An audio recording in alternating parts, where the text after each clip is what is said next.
6 signs of a stupid woman. Are you wise or foolish? Stoicism. Modern Stoic. The greatest obstacle to living is expectancy, which hangs upon tomorrow and loses today. Seneca. When was the last time you looked in the mirror, not to fix your collar or check your age, but to ask, am I living like a man of wisdom? It's a simple question, but one that carries profound weight. In the Stoic tradition, wisdom isn't measured by knowledge, charm, or the titles you've earned. It's seen in how you respond to hardship, how you carry yourself when no one's watching, and how closely your actions align with reason and virtue. And foolishness? The ancient Stoics never confused it with stupidity. A foolish person isn't someone lacking intellect, but someone who refuses to live with awareness, discipline, or integrity. This isn't about judgment. This is about clarity. In today's conversation, we're stepping into uncomfortable territory, an honest look at the kinds of women who may drain your energy, cloud your purpose, or reflect back to you the parts of yourself you've ignored. This isn't about pointing fingers. It's about sharpening your perception. Because often, what keeps a man stuck isn't what he doesn't know, it's what he refuses to confront. If you're ready to pause, reflect, and strip away the illusions, you're exactly where you need to be. Let's dig in.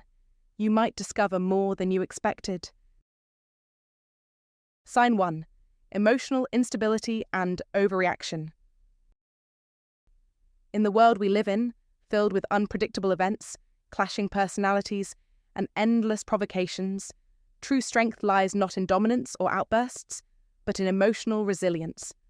One of the clearest signs of a foolish mind, according to ancient Stoic wisdom, is emotional instability. When a single rude comment, minor inconvenience, or a harmless disagreement escalates into a storm of rage, blame, and regret. This doesn't mean the Stoics promoted a life devoid of emotion. In fact, they embraced the human experience fully. Marcus Aurelius wrote, "You have power over your mind, not outside events. Realize this, and you will find strength." The wise person feels deeply, but chooses to respond with intention rather than impulse. Emotional stability, then, becomes not a suppression of feelings, but a mastery of them. The woman who is quick to lash out, to dramatize small slights, or to blame others for her emotional state isn't just surrendering her peace, she's handing over her power. She lets mood swings define her relationships, sabotage her progress, and leave destruction in her wake. And often, she doesn't realize that every unguarded reaction is a choice. Life will always present tests, friends who disappoint, plans that fall through, strangers who provoke, but none of these things can damage you unless you allow them to. As Epictetus said, it's not what happens to you, but how you react to it, that matters. If your peace is so fragile that one setback can unravel your entire day, it's not the world that needs fixing, it's your inner foundation that needs strengthening. The path to that strength begins with self-awareness. When you feel anger, jealousy, or frustration rising, don't immediately respond. Breathe, observe. In that brief moment of stillness lies your power. Ask yourself, is this reaction helping me? Is it worth my peace? Or am I just releasing tension with no purpose? Often, you'll see that the issue was never as big as your emotions made it seem. This isn't just about feeling better, it's about living better. Because when you're emotionally unstable, it's not only your well-being that suffers. You push people away. You create drama where none was needed. And over time, you shape a reputation for being difficult, volatile, or exhausting. No matter how beautiful, talented, or intelligent someone may be, if others feel they must tiptoe around your reactions, they will eventually walk away. Emotional strength, on the other hand, draws people in. It fosters trust, respect, and calm. Think of the woman who pauses before she speaks, who listens with clarity, who responds instead of reacts. That's the kind of presence that changes a room. That's the kind of strength that commands respect without ever raising a voice. As Seneca put it, "No man is more unhappy than he who never faces adversity, for he is not permitted to prove himself. Likewise, every emotional challenge is a proving ground. And though perfection is impossible, progress is powerful. Each time you catch yourself before snapping, each moment you choose peace over provocation, you're developing an inner discipline that elevates every part of your life. In a culture that often glamorizes outrage and rewards emotional theatrics, choosing calm is not weakness, it is radical strength. So ask yourself honestly, how often does one emotional trigger hijack your entire day? How many moments of peace have you sacrificed to a passing storm of feelings?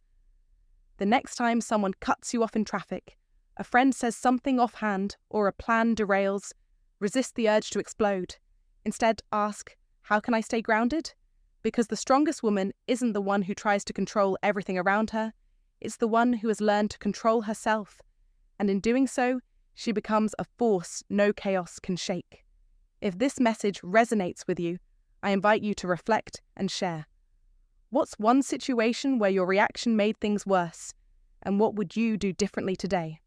Drop your thoughts in the comments, and let's grow together. Sign 2. Overvaluing others' opinions.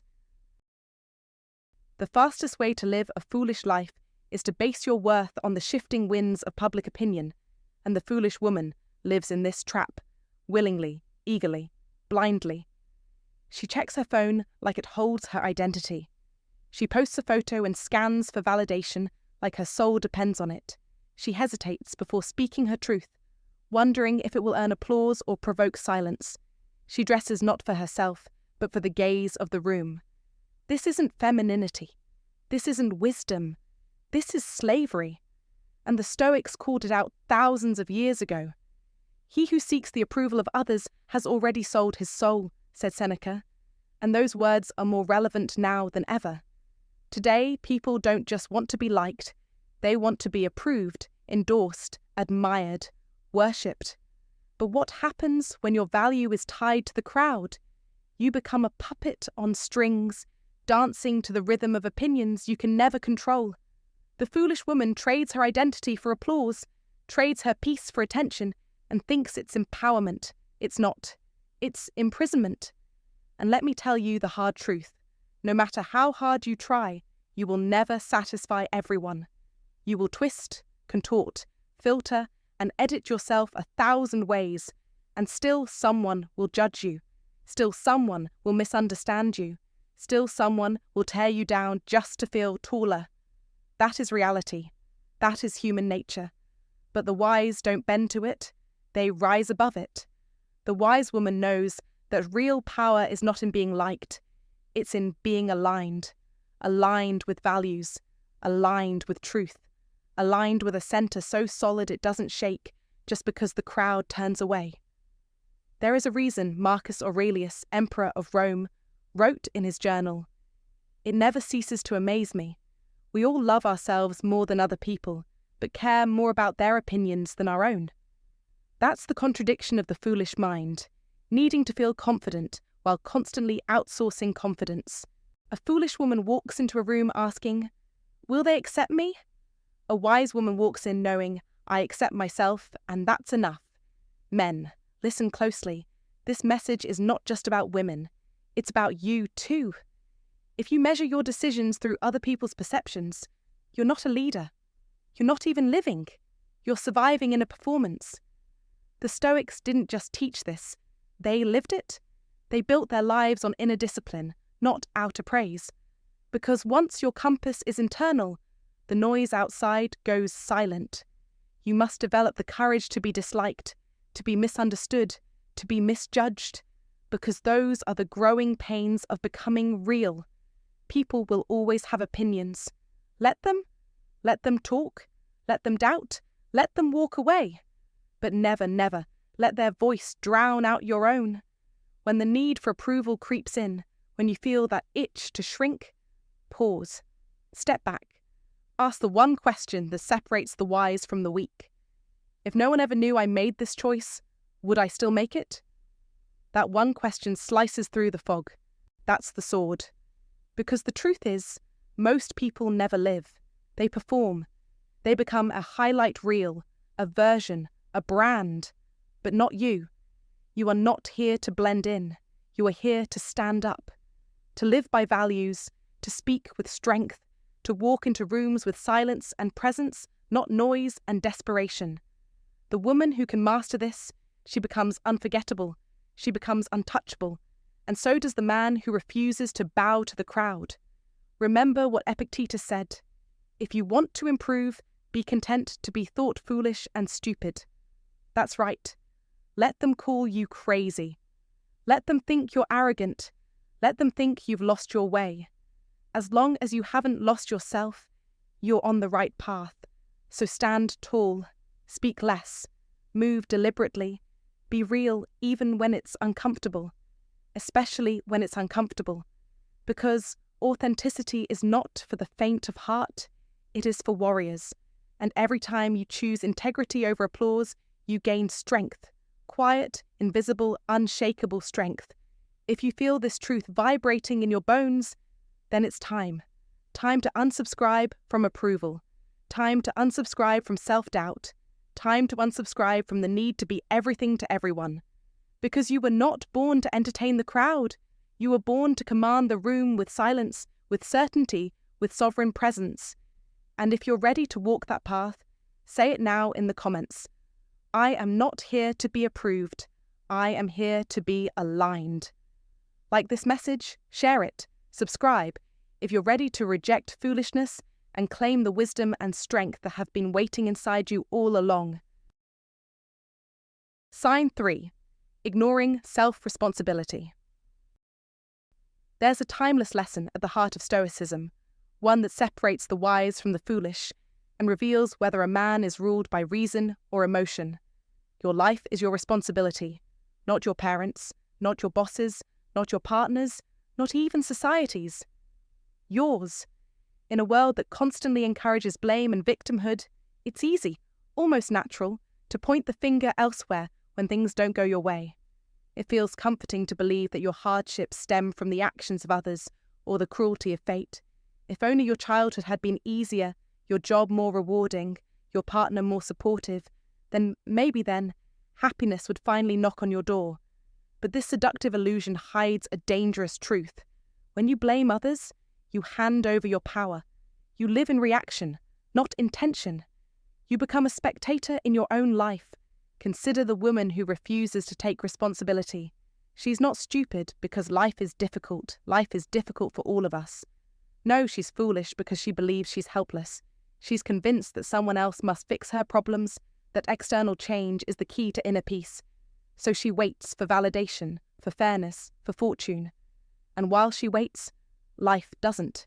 Days pass, opportunities fade, growth halts. Stoicism doesn't deny pain or misfortune. It simply asks, what will you do with it? The Stoics were clear. Pain is not the enemy. Powerlessness is. Because when you give up responsibility, you give up your freedom. Think of the woman who endlessly complains about her toxic workplace. Maybe her boss is demeaning. Maybe her pay is poor. These might be true. But what is she doing? Is she learning, growing, adapting, leading, even in difficulty? Or is she drowning in blame, using her suffering as a shield against effort? True responsibility doesn't ignore struggle. It transforms it. It's the man who gets up early to sharpen his skills instead of scrolling through complaints on his phone. It's the father who takes accountability for his children's respect, not just their obedience. It's the partner who communicates honestly instead of simmering in resentment. Responsibility requires humility, and that's where most people stumble. It demands that we admit, sometimes we are the architects of our own misery. Our ego, our habits, our fears, they often play a bigger role in our failures than we care to admit. But within that painful admission lies the seed of transformation. Because when you say, I played a part in this, you also say, I have the power to change it. This shift from victim to creator is where Stoic strength is forged. The woman or man who walks this path no longer needs the world to be easy in order to find peace. She makes peace her discipline, not her reward. She builds her inner fortress not from circumstances, but from character. She faces challenges not with panic or blame, but with curiosity. What can I learn from this? How can I respond better next time? And every challenge, every betrayal, Every missed opportunity becomes not a wound, but a weight she lifts to grow stronger. In a society that coddles comfort and shames failure, this mindset is revolutionary. So the next time you catch yourself making excuses, pause. Before blaming your past, your job, your partner, breathe, ask yourself, what would a wise person do now? Because your story is still being written. You hold the pen. You decide whether this chapter becomes a tale of resilience or just another rant. Responsibility is not punishment, it is power. It is the key that unlocks wisdom, peace, and personal evolution. And the moment you accept that, you stop waiting for life to change and start becoming the kind of man or woman who can change with life. Sign 4. Avoiding self-reflection and growth. The most dangerous form of foolishness isn't loud, it's silent. It's not chaos, not drama, not shouting. It's the quiet refusal to face yourself, the stubborn avoidance of self-reflection. That deadly comfort zone where men rot slowly while thinking they're still moving forward. Let me be brutally clear. If you're not reflecting, you're not growing. If you're not growing, you're not living. You're just existing. A man who does not stop to look inward is a man destined to repeat the same patterns, the same poor decisions, the same emotional reactions, and he will call it fate. That is not fate. That is weakness masquerading as routine. Distraction has become a drug. You scroll, you binge, you chase noise, not because you're too busy, but because you're too afraid. Afraid of what you'll find in the silence. Afraid that the man in the mirror is not the man you pretend to be. But hear this. The wise man dares to face his own shadow. Marcus Aurelius said, "The impediment to action advances action. What stands in the way becomes the way. Your resistance to self-reflection is your path." And yet most men, yes, most, run from it. Because it's easier to blame the world than admit you've been holding yourself back. Let me tell you a truth few dare to say aloud. If your life feels like it's on repeat, it's because you are on repeat. Same choices, same mistakes, same results. And yet you wonder why nothing changes. Change doesn't come from a new job, a new woman, or a new city. Change comes the moment you decide to confront the brutal truth about yourself. That takes courage. That takes grit. That takes a warrior's mind. Seneca once wrote, "As is a tale, so is life. Not how long it is, but how good it is what matters." If you want a life of quality, you must practice daily inspection. No more excuses. Ask yourself every night, what did I do today that honoured my highest self? Where did I shrink when I should have stood tall? Did I choose comfort over courage? These are not weak questions. These are the questions of kings. Self-reflection isn't some soft, spiritual fluff. It's a weapon, a tool of clarity, a scalpel to cut through the lies you tell yourself. It doesn't require a mountain retreat. It requires balls, it requires honesty, and it requires repetition. Real power comes when you start observing your reactions in the moment. In conflict, pause. Ask, am I reacting from ego or responding from purpose? Before a decision, ask, does this align with who I claim to be? This is the discipline of the modern Stoic. You don't need a robe or a scroll. You need resolve. You need truth. And you need to be willing to be uncomfortable. True feedback, the kind that stings but saves, is gold. Seek it out. From those who don't flatter you but challenge you. Because that challenge is where real transformation begins. Do not aim to be perfect. Aim to be precise. Precise in awareness. Precise in effort. Precision leads to mastery. And mastery leads to freedom. The moment you see your flaws clearly, you can shape them, mold them, turn them into weapons of wisdom. Remember, he who conquers himself is the mightiest warrior. Confucius. So stop running. The man you want to become is waiting for you on the other side of reflection. Look within and rise. And if this message struck something deep in you, comment below. I choose to rise. Then subscribe, and share this with another man who needs to hear what others are too scared to say. Sign 5. Materialism and greed. Picture this. A woman who seems to have conquered life. Her closet is a showroom of the finest brands, her car is fresh off the lot, and every social media post showcases the glamour of a life many dream of. Yet behind this polished exterior, something deeper is often missing. Not in her finances, but in her foundation. This is the quiet curse of materialism, a slow erosion of the soul masked by the sparkle of possessions. As Stoic philosophy teaches, the obsession with external wealth and status is not a sign of wisdom, but of folly. Seneca once wrote, "It is not the man who has too little, but the man who craves more that is poor." And so it is with those who believe fulfillment is found in the next purchase, the next upgrade, the next nod of approval from strangers. All of it fades, cars break down, fashions shift, gadgets grow obsolete. But what remains is the hollowness left behind when you define yourself by things that can be lost overnight. The Stoics remind us that the truly rich life is not adorned with things, but with principles, purpose, integrity, peace of mind.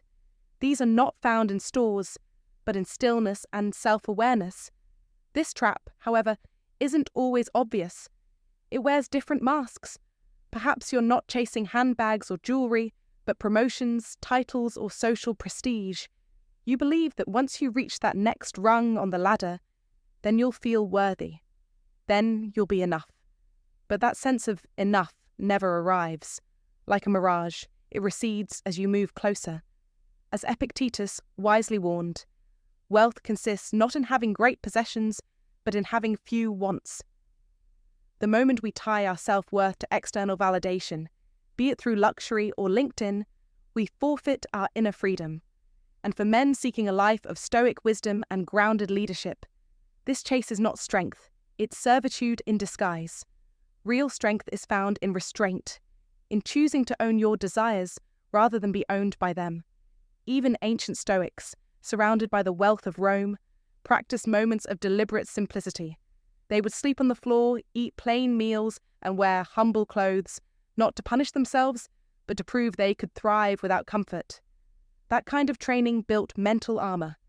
And in a world today where men are bombarded with images of what they should have to be successful, this practice is more relevant than ever. Ask yourself, what am I chasing? And why?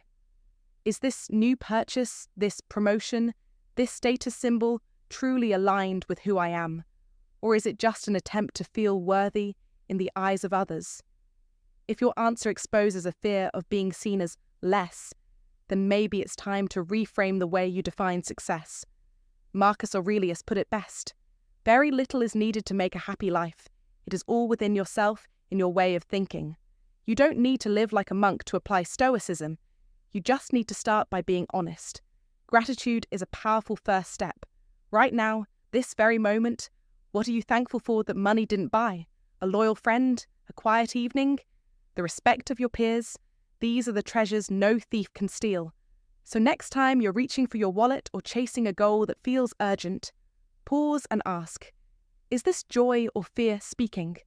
Is this bringing depth to my life, or just a dopamine hit to soothe a restless heart? When you stop measuring your worth by what you accumulate, you unlock a life that feels lighter, clearer, and far more meaningful.